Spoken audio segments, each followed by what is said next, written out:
Sveiks podkāstā SEO Optify. Šis podkāsts radīts mājaslapu īpašniekiem, mārketinga un SEO speciālistiem un visiem, kuri vēlas augt un sasniegt vairāk digitālajā vidē.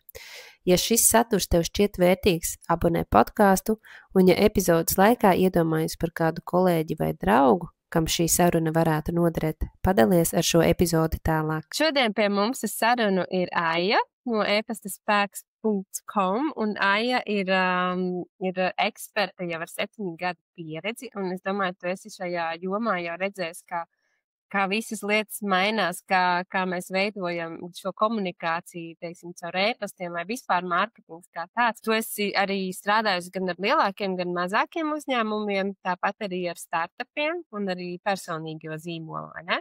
Tieši tā, precīzi, jā, tu visu pateici. Man ir tāda sajūta, un tu esi tas cilvēks, kurš mācies paskaidrot, kā tad tos procesus mēs varam automatizēt un kā mēs varam izveidot struktūru, lai, pieņemsim, e-pasta mārketings, jā, viņš mums nestu arī rezultātus, un tas, lai mums nebūtu tā sajūta, ka tas ir pārāk sarežģīti, pārāk daudz un pārāk grūti, un es nezinu, kur sākt. Tā kā es ļoti ceru tiem, kas klausīsies šo sarunu, viņiem būs tiešām tāda sajūta, ka, ok, es varu pamēģināt. Jā, sveiciens arī visiem klausītājiem, un paldies, ka uzaicinājāt mani uz šo podkāstu. Tu tik lieliski visu situāciju aptvēri. Tiešām šis laikmets ir tāds, ka ik viens uzņēmējs, lielais, mazais, viņam ir jābūt visur. Jo īpaši es gribu runāt par mazajiem uzņēmējiem, kuri nereti ir tie, kas dara visu. Viens cilvēks dara visu, viņš ir kā cilvēks orķestris, sākot ar grāmatvedību, beidzot ar visām mārketinga lietām, sociāliem, UTT, un tad vēl tagad tas e-pasta mārketings uzradies. Tā ir kā tas būtu viņam pietrūcis. E-pasta mārketinga arī tas skaļais sauklis, kas atnāca, ko es esmu dzirdējis, kad ir e-pasta mārketings ir visefektīvākais, vislabākais, un ja tev vēl nav, tad ir pēdējais laiks to sākt. Jā, sociālajā telpā, digitālajā vidē, tur ir dažādas klaigā visu, ko īstenībā, kamēr tu pats neesi pamēģinājis un pārbaudījis, kā ir tavā gadījumā, tavā uzņēmumā, tur tā, manuprāt, vispār uz šīm te skaļajiem kliedzieniem ir jābūt ar diezgan kritisko domāšanu jāpieiet. Bet jā, konkrēti par iegūmiem, ko es uzskatu par tādiem vērtīgākajiem, pirmkārt noteikti tas ir mūsu neaizvietojamais resurss laika ietaupījums, izmantojot tieši automatizācijas, ko piedāvā e-pasta mārketinga platformas. Ja tu vienreiz uzstādi e-pasta ķēdi, tā tev strādā 24/7. Dažādiem mērķiem, gan piesaista klientus, iepazīstina ar kaut ko, pārdod. Tādā veidā tu saglabā kontaktu ar savu klientu par to, kas tad ir tā automatizētā e-pastu ķēde. Tad tā ir tāda e-pastu virkne, ko veido vairāk e-pasti, 3 līdz 7 e-pastiem, un to tu uzstādi vienu reizi. Tad tā automātiski nosūtās cilvēkiem pēc kaut kāda notikuma, kas to aktivizē. Piemēram, klients pierakstās tavā mājaslapā, lai saņemtu jaunumus. Un kā tad te tiek ietaupīts laiks? Pirmkārt, tev nav jāsūta ziņa katram klientam manuāli. Viņš automātiski saņems šos te e-pastus, un tev nebūs jādomā, šim klientam man vajadzēja nosūtīt tādu e-pastu, tam tādu. Sistēma to visu izdarīs tavā vietā. Pats burvīgākais ir tas, ka šī sistēma strādā tad, kad tu nestrādā. Piemēram, kad tu esi brīvdienās, ceļojumos, atvaļinājumos, vakarā, naktī, kopā ar ģimeni un tā tālāk. Tavu klienti, viņi tiek apčubināti, ar viņiem tiek komunicēts caur šo te e-pasta ķēdi. Lūk, tu vienreiz to ķēdes izveidoji, tad tā kalpo tev mēnešiem, bet kas iet saistībā ar šo te it kā ieguvumu, iet viens arī ļoti izplatīts mīts, kas veido šīs te sistēmas, sāk to veidot, sāk darīt, viņiem visu gribās uzreiz, tūlīt un tagad ar 2 klikšķiem izdarīt un izveidot to automatizāciju, bet arī šeit ir jāiegulda darbs. Nekas jau nenotiek tā uzreiz, mēs gribam uzreiz, bet arī restorānā pasūtot pusdienas, mums ir jāpagaida, kamēr viņas pagatavos. Viss prasīs laiku, un ļoti labi, ka tu to piemini un nojauc kaut kādas ilūzijas jau pašā sākumā, ka tas ir pāris reizes saklikšķi. viss process strādās, kamēr es gulēšu. Tā otra lieta, kas ir ļoti būtiska, un varbūt tāpēc šobrīd tik skaļi izskan tā tēze par e-pasta mārketingu, ir zemās izmaksas. Un tas droši vien nāk laikā, kad reklāma ir tik ļoti dārga, un tāpēc e-pasta mārketingu uzskatu par vienu no izmaksu ziņā tādiem efektīvākajiem mārketinga kanāliem, jo tur nav nepieciešama kaut kāda liela reklāmas budžeti. Principā tu izveido kaut kādu automatizēto sēriju vai kampaņu, un tas sasniedz jau uzreiz visus tavus kontaktus, neatkarīgi no tā, cik tavā kontaktlistē ir vai 100 vai 5000 vai 40 000, un tas viss ir bez papildu tādām izmaksām, tas viss ir uz to platformu. E-pasta mārketings it kā ir tāds ļoti, ļoti populārs un iecienīts šobrīd, jo tā ieguldījuma summa ir mazāka un lielāka peļņa ir ilgtermiņā. Uzsvars uz vārdu ilgtermiņā. Trešo ieguvumu, principā viņš varētu būt arī pilnīgi mierīgi, pats svarīgākais ieguvums tā ir tā komunikācija ar klientu. Ar e-pastu mēs uzrunājam klientu tieši viņa personīgajā paskastītē. Tur vispār neviens nav pa starpam iejaukts. Ja sociālos tīklos tur ir algoritmi un vēl kaut kāds troksnis.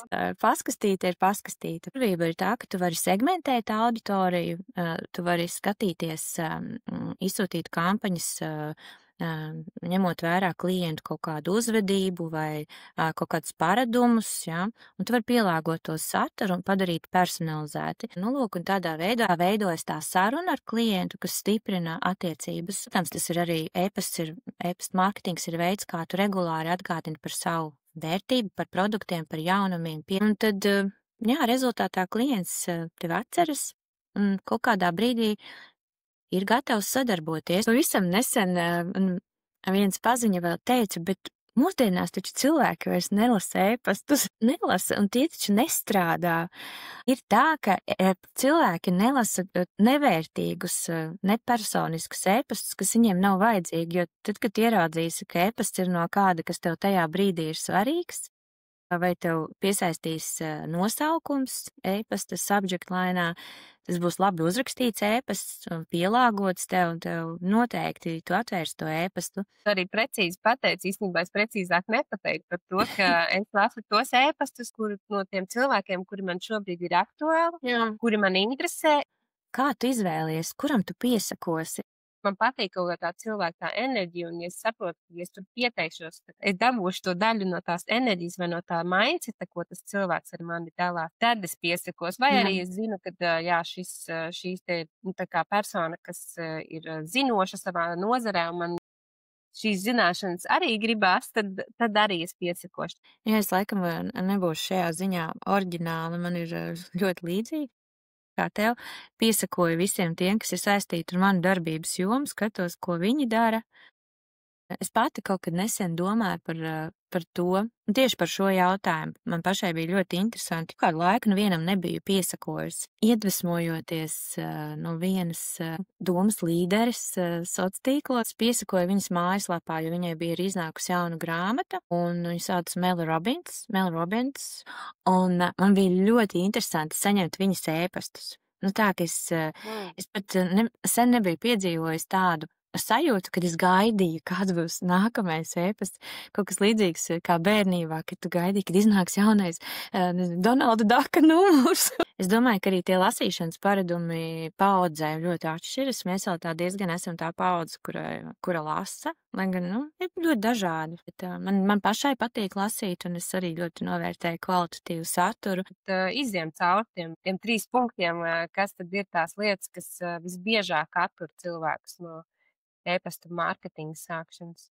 Tad no manas pieredzes darbā ar klientiem cilvēki iesteigas tieši pie tehniskajām lietām, vai tur verificēt platformu, vai kaut kas saistībā ar domēniem. Un rezultātā daudz domā, ka, hei, es netikšu galā te ar kaut kādu platformu. Tas ir tāds tiešām izplatītākais, kur klienti apstājas tehniskās lietas. Bet, piemēram, pie tām digitālajām prasmēm, labi, es nevaru izdarīt pats, bet ko tad es varu darīt, ja es nevaru izdarīt pats? Mēs pie tā nonāksim. Es domāju, ka tas ir tas brīdis, kad ir jālūdz palīdzība. Instagramā, Facebookā ir dažādas grupas slēgtās tieši, kas piedāvā atbalstu. Vienkārši jāatrod cilvēks, kuram kura pakalpojumi jāizmanto, lai tev palīdzētu, un tu tiktu tālāk, un tu neiestrēgtu. Bez digitālajām prasmēm ir vēl viena tāda, es pat teiktu, barjera, ļoti pārsteidzoša laikmetā, kad ir Google Translate un iespēja tulkot lapas sev vēlamā valodā. Un šeit es esmu bieži dzirdējusi no klientiem tādu. Lielākā daļa e-pastu marketinga platformu ir angliski, viss ir angliski, es neko nesaprotu, kas šķiet nedaudz tajā brīdī mulsinoši, bet ir daudzām platformām iespēja uzlikt citu valodu, varbūt tu zini citu svešu valodu, tev nav jāprot tikai angliski.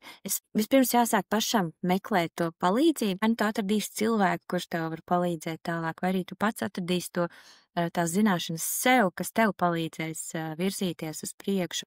Man šķiet, tas ir tik apsveicami, ka, teiksim, klients, viņš ir nopircis to ceļvedi, manu e-pastu marketinga ceļvedi. Mēs visi augam kopā, es augu ar viņiem, un viņi aug kopā ar mani. Un tas ir arī tas stāsts par domāšanu. Domāšana ir jāmaina. Tas ir, principā, ļoti izplatīts variants, ja cilvēks netiek ar kaut ko galā un palīdzību, tiešām neprasīs, lai tur vai kas.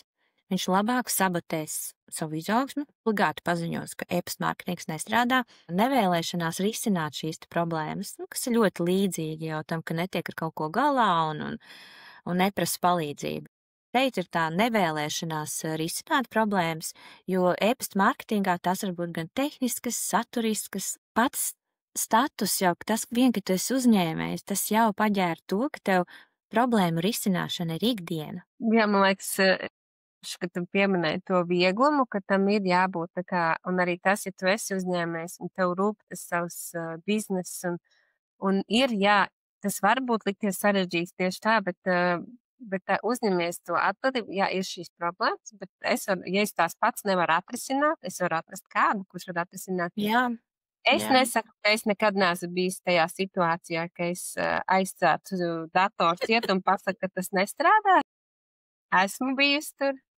Un esmu arī savas dzīves stundas izgājusi, ka saprotu, ka ir jālūdz palīdzība tad, kad es kaut ko nesaprotu vai ka man nav laika iedziļināties vai man neinteresē iedziļināties, ka tad ir jālūdz palīdzību. Jā, vienkārši tas apstājas, tev sākumā bija tā labā doma, es gribu ieviest e-pasta mārketingu, bet ir šie šķēršļi, kuriem tu netiki pāri, vai arī tagad varbūt noklausoties podkāstu, aizdomājoties, tomēr kaut ko pamainīs domāšanā vai savā rīcībā un rīkosies un uzņemsies atbildību un darīs, jo no manas puses ir tikai un vienīgi iedrošinājums un atbalsts visiem uzņēmējiem. Es pat tiešām apbrīnoju tas, kā Latvijā uzņēmēji strādā un kā viņi tu ikdienu vada. Vienkārši iekšā iesaistīt ikdienas procesos, runājos ar vadītājiem.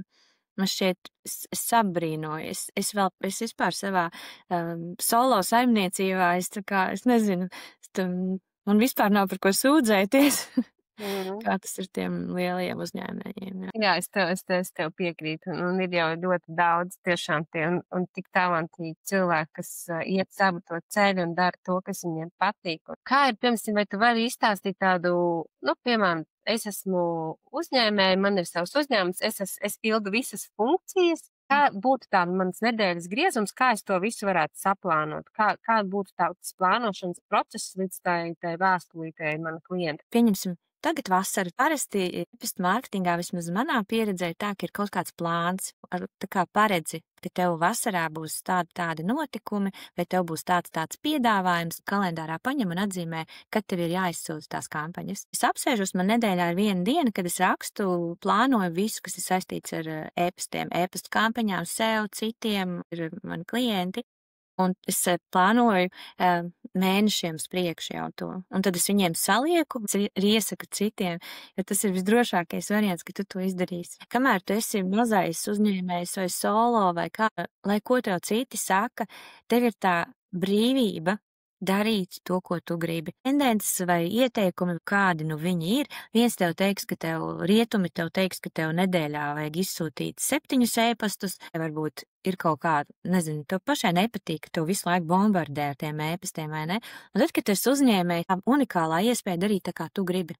tu izturies pret savu klientu tā, kā tu gribi, lai pret tevi izturās. Tā pa īstam sapratu tikai tad, kad es pati kļuvu par uzņēmēju, jo es ilgus gadus darīju citiem. Man bija jāpieskaņojas viņu brandingam, viņa zīmolam, viņu mīļākajām krāsām, viņu visam, un es darīju tā, kā viņiem vajag. Tik reizes sūtīju, cik viņiem vajag. Man pat nebija tāda sajūta, ka vai man tas patiktu vai nepatiktu. Vienkārši darīju tā, kā uzņēmumam vajadzēja.